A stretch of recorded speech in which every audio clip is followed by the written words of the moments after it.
함께 신앙 고백하시겠습니다. 나는 전능하신 아버지 하나님 천지의 창조주를 믿습니다. 나는 그의 유일하신 아들 우리 주 예수 그리스도를 믿습니다. 그는 성령으로 잉태되어 동정녀 마리아에게서 나시고 본디오 빌라도에게 고난을 받아 십자가에 못 박혀 죽으시고 장사된 지 사흘 만에 죽은 자 가운데서 다시 살아나셨으며 하늘에 오르시어 전능하신 아버지 하나님 우편에 앉아 계시다가 거기로부터 살아있는 자와 죽은 자를 심판하러 오십니다. 나는 성령을 믿으며 거룩한 공교회와 성도의 교제와 죄를 용서받는 것과 몸의 부활과 영생을 믿습니다. 아멘.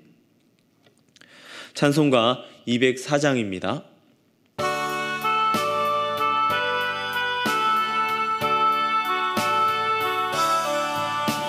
주의 말씀 듣고서 준행하는 자는 반석 위에 터닫고 집을 지음 같아 비가 오고 물나며 바람 부딪혀도 반석 위에 세운 집 무너지지 않네.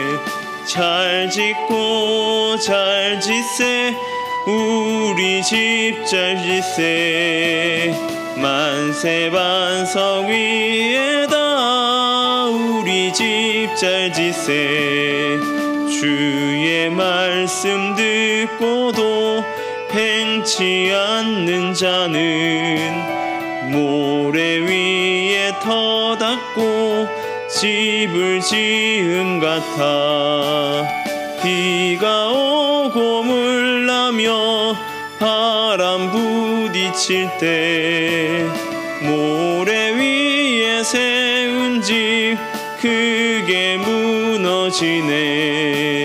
잘 짓고 잘 짓세 우리 집 잘 짓세 만세 반석 위에다 우리 집 잘 짓세 세상 모든 사람들 집을 짓는 자니 반석 위가 아니면 모래 위에 짓네.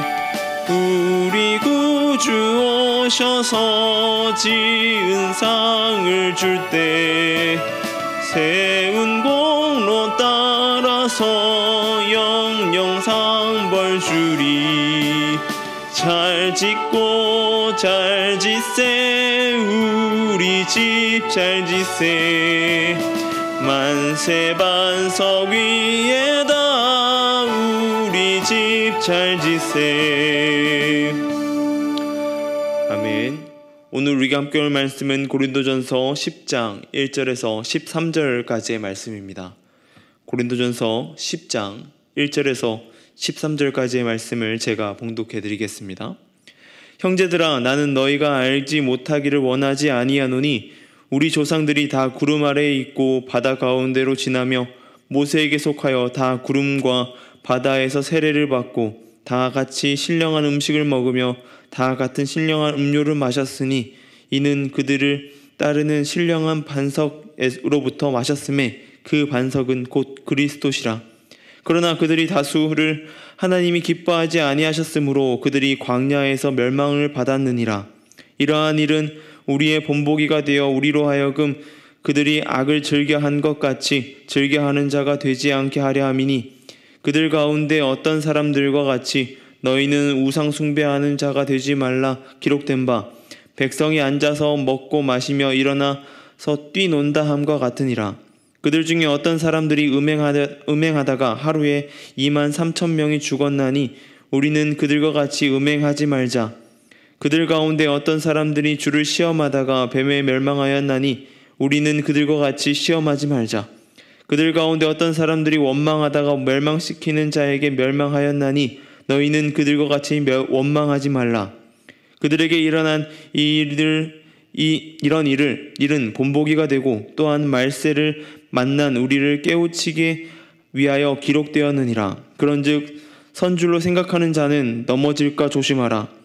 사람이 감당할 시험 밖에는 너희가 감당할 것이 없나니 오직 하나님은 미쁘사 너희가 감당하지 못할 시험 당함을 허락하지 아니하시고 시험 당할 즈음에 또한 피할 길을 내사 너희로 능히 감당하게 하시느니라. 아멘. 한때 유명했던 기업들 중에 지금은 이름이 사라진 기업들이 많이 있습니다. 그 중에서도 대표적으로 떠오르는 기업이 있다면 제 머릿속에는 이 코닥이라는 기업이 떠오릅니다. 이 코닥은 세계 카메라 시장 중에서도 필름 시장, 필름 업계의 부동의 1위 자리를 차지하고 있었습니다. 카메라 필름이라고 말하면 모두가 코닥 필름을 떠올릴 정도로 코닥은 바로 카메라 필름이다 말할 정도였습니다. 그런데 지금은 그 코닥이라는 이름조차도 찾아보기 어렵습니다. 이 코닥이라는 업체가 아날로그에서 디지털로 넘어가는 세상의 흐름 가운데에 세상이 바뀌어갈 때의 그 시대의 변화를 눈치채지 못하고 기존의 성공에만 집착하여서 결국엔 디지털 시장의 주도권을 다른 기업에 빼앗기고 말았습니다. 사실 이 코닥이란 기업이 1975년에 디지털 카메라를 세계 최초로 개발해서 디지털 시대를 선도할 기회가 있었다고 합니다. 그러나 다른 경쟁사들이 디지털 시대의 가능성을 내다보고 투자에 집중할 때에 이 코닥이란 기업이 이 디지털 시장을 바라보지 않고 매번 자신들에게 뛰어난 매출을 안겨주는 이 필름에 집착하면서 결국에는 뼈아픈 실패를 겪은 것입니다. 이같이 세상에는 완전한 것은 없습니다. 어느 것이든 변화하게 됩니다. 음식은 먹지 않으면 썩어버리고 우리가 입는 옷도 오래되면 헤어집니다. 이렇듯 형태가 바뀌어버리기도 하고 사라져버리는 경우도 있습니다. 그러기에 모든 것에는 변화라는 것이 필요합니다. 우리 건축물도 마찬가지죠. 완전하기 어렵습니다. 그러나 그래도 완전한 건물을 세우기 위해서 가장 필요한 것이 있다면 든든한 기초, 그 기초 위에 집을 짓는 것이라고 할 수 있습니다. 단단한 땅 위에 집을 짓는 것이 그 집을 유지할 수 있는 가장 쉬운 방법, 가장 좋은 방법이기 때문입니다. 우리의 신앙도 이런 건축에 비유할 수 있는데 우리의 신앙도 든든한 반석 위에 세워야 된다라고 하는 것입니다. 바로 하나님, 예수 그리스도 위에 세워져야 되는 것이죠. 하나님께서 이스라엘 백성들을 애굽에서 불러내셨습니다. 그리고 그들을 가나안, 젖과 꿀이 흐르는 땅으로 인도하셨습니다. 그 과정 가운데서 구름 기둥과 불 기둥으로 인도하시고 인간이 맛볼 수 없는 음식인 만나, 그리고 고기를 달라고 하는 백성들이 요구에 따라 메추라기도 허락해 주셨습니다. 그렇게 많은 것들을 경험하고 또 물이 없음을 불평하는 백성들에게 반석에서 물이 나오는 기적까지도 경험하게 하셨습니다. 그런 이스라엘 백성들의 결론은 어떻게 되었을까요? 오늘 본문 5절은 이렇게 말합니다. 그러나 그들의 다수를 하나님이 기뻐하지 아니하셨으므로 그들이 광야에서 멸망을 받았느니라 라고 말하고 있습니다. 그 많은 일들을 경험하고도 그들은 하나님의 뜻, 인도를 기뻐하지 않았다라고 하는 거죠. 우리는 이런 일들을 하나님 말씀 속에서 찾을 수 있습니다. 우상 숭배하지 말라는 말씀, 그리고 하나님의 뜻을 벗어나 음행하지 말라는 말씀, 그 음행함으로 2만 3천 명이 죽음에 이른 것을 볼 수 있습니다. 또한 하나님의 인도 가운데 불순종함으로 원망한 많은 이들이 광야에서 불뱀에 물려 죽은 일 또한 있었습니다. 그러한 경험들을 하였죠. 그 외에도 수많은 불순종의 결과들을 경험하였습니다. 우리는 그 말씀 속에서 그러한 결과, 어떻게 되는지를 보게 됩니다. 성경은 우리에게 그것을 이야기해주고 있습니다. 왜 그러한 일들을 이야기해주고 있는 것일까요? 11절은 이렇게 이야기합니다. 그들에게 일어난 이런 일들은 본보기가 되고 또한 말세일을 만난 우리를 깨우치기 위하여 기록되었느니라 라고 말하고 있습니다. 바로 우리에게 본보기가 되어서 깨우치기 위하여, 다르게 말하면 우리로 이들이 했던 그 일을 반복하며 살아가지 않게 하기 위하여서 성경을 통해서 우리에게 알게 하신다라고 말하고 있는 것입니다.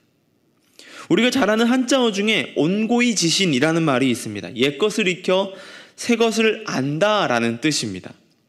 이전의 일들을 살피고 보면서 앞으로 그 일을 반복하지 않도록 반복하지 않기 위해서 힘써야 한다라고 하는 것이죠. 그런데 그 일이 쉬운 일일까요? 그것이 결과적으로 굉장히 어려운 일이라고 할 수 있습니다. 절대적으로 쉽지 않습니다. 바로 인간의 연약함 때문인 것이죠. 이스라엘 백성들도 몰라서 그들이 그런 삶을 살아갔을까요? 다들 그렇게 하기 때문에 살아가지 않았을 것입니다. 하나님의 말씀에 다 귀를 기울였었다는 것이죠. 그러나 반석 위에 세우지 않은 것입니다. 바로 예수 그리스도라는 반석, 하나님이라는 그 반석 위에 믿음으로 세워가지 않았다는 것이죠. 세상에 많은 것은 변합니다. 그렇게 바라보다 보면 우리의 삶도 바뀌어야 하는 것처럼 보여지게 됩니다. 이 코로나19가 발발하면서 우리의 신앙의 모습들이 많이 변화되었습니다. 그러면서 예배의 묘의 모양도 많이 변화되었죠. 예전에는 집에서 주일 예배를 드린다는 것은 상상할 수도 없는 일이었습니다. 그러나 우리가 현재 온라인을 통하여서 집에서도 예배함이 가능합니다. 그런데 그것이 결코 쉬운 일이 아니라는 것은 우리 모두가 알고 있는 사실입니다. 왜 그럴까요? 그 예배를 하고 있는 사람이 나 자신이기 때문입니다. 나의 의지로 하는 것이죠. 본문 12절에 이렇게 이야기합니다. 그런즉 선줄로 생각하는 자는 넘어질까 조심하라 라고 말합니다. 우리는 나에 대한 신뢰를 버려야 합니다. 그리고 살아계신 예수 그리스도를 신뢰하며 나아가는 것이 우리 가운데 필요합니다. 연약한 내 위에 세우신 하나님 나라, 하나님의 교회가 아닙니다. 변하지 않은 하나님의 아들 예수 그리스도 위에 하나님의 나라, 하나님의 교회를 세워가야 하는 것입니다. 그렇게 될 때에 세상에 어떤 환경을 맞이하고 어떠한 환경과 부딪히더라도 맞닥뜨려 이겨낼 수 있다라고 하는 것이죠. 오늘 본문 13절에 이렇게 얘기합니다. 사람이 감당할 시험 밖에는 너희가 감당한 것이 없나니 오직 하나님은 미쁘사 너희가 감당하지 못할 시험당함을 허락하지 아니하시고 시험당할 즈음에 또한 피할 길을 내사 너희로 능히 감당하게 하시느니라 라고 말합니다. 오늘 하루의 삶도 여러분의 삶 전체를 예수 그리스도께 맡기며 나아가시길 소망합니다. 그리고 거친 세상을 맞닥뜨리시길 바랍니다. 그럴 때에 우리가 그 시험을 감당할 수 있고 설령 감당할 수 없는 시험이 닥쳐올 때에 하나님께서 우리에게 피할 길을 열어주신다라고 하는 것입니다. 나는 믿네 라는 찬양의 가사가 이렇게 말하고 있습니다. 내 앞에 바다가 갈라지지 않으면 주가 나로 바다 위 걷게 하리 라고 말합니다. 여호와 하나님께서 여러분의 삶에 망망대해가 가로막혀 있을 때에 그 망망대해를 갈라주실 것입니다. 그렇게 하지 않으신다면 여러분이 그 바다 위로 걷게 되는 놀라운 일들을 경험하게 된다라고 하는 것이죠. 그 하나님, 예수 그리스도를 신뢰하며 나아가는 저와 여러분 되길 소망합니다. 그 삶 가운데 나아가는 우리 모두 되길 소망합니다. 기도하겠습니다. 하나님 감사합니다. 오늘 하루 삶 가운데 온전히 주님의 반석 위에 예수 그리스도라는 반석 위에 세워나가는 우리의 믿음의 삶 될 수 있도록 주님 도와주시옵소서. 세상의 어떤 풍파 가운데도 흔들리지 않을 수 있도록 믿음으로 우리를 붙잡아 주시고 그 믿음 가운데 나아가게 해주셔서 온전히 믿음으로 주님과 동행할 수 있도록 주님의 나라를 세워갈 수 있도록 그 반석 위에 하나님 나라를 세워갈 수 있도록 주여 붙들어 주시고 인도하여 주시옵소서. 나를 불러주셨사오니 온전히 그 가운데에 주님께서 도와주시는 놀라운 경험할 수 있도록 주여 함께하여 주시옵소서. 주님, 이 시간 가운데 미얀마 양곤 한인중앙교회를 위하여 기도합니다. 미얀마 양곤 한인중앙교회 가운데 함께하여 주시고 주님이 주신 축복 가운데 거하는 교회 될 수 있도록 도와주시옵소서. 선교사님들 사역 가운데 함께하여 주시고 그들의 사역이 날마다의 간증이 넘치는 사역 될 수 있도록 또한 붙들어 주시옵소서. 전 세계를 위해 기도합니다. 주님, 질병과 또한 전쟁의 아픔 가운데 신음하는 이들을 기억하여 주시고 하루빨리 이전의 모습으로 회복의 역사로 또한 평화의 역사로 돌아올 수 있도록 주여 도와주시고 인도하여 주시옵소서.